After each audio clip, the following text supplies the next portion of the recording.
Здравейте, приятели!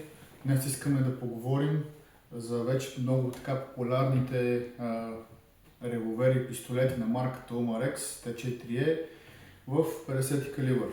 Като искаме да ви покажем, да ви разкажем набързичко разликите между двата модела и кой с какви муниции може да работи. Започваме с пистолета.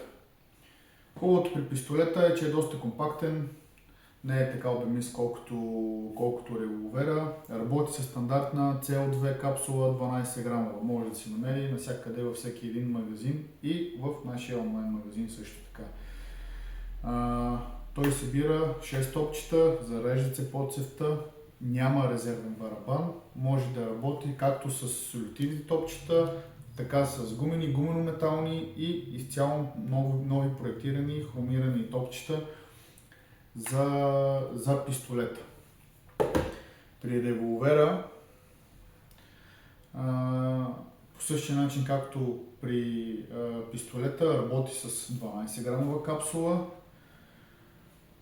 Също мощността му е 13 джала както на пистолета, но тук плюсът е, че имате вече сменяем барабан, който можете много лесно да направите презареждане между самите сесии.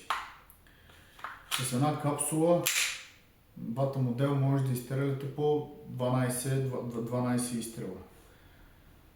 Плюсът при револвера, че той е много по-модулен за монтиране на аксесуари, както за фенер лазер, така и за бързомер, или да се закупи допълнителен карабин кит, който го прави като пушка. В кобура, който можете да поставите револвера, има и специално място за резервен пълнител. Всички артикули, които виждате, а и не само тях, можете да разгледате онлайн на нашия сайт shadow.bg.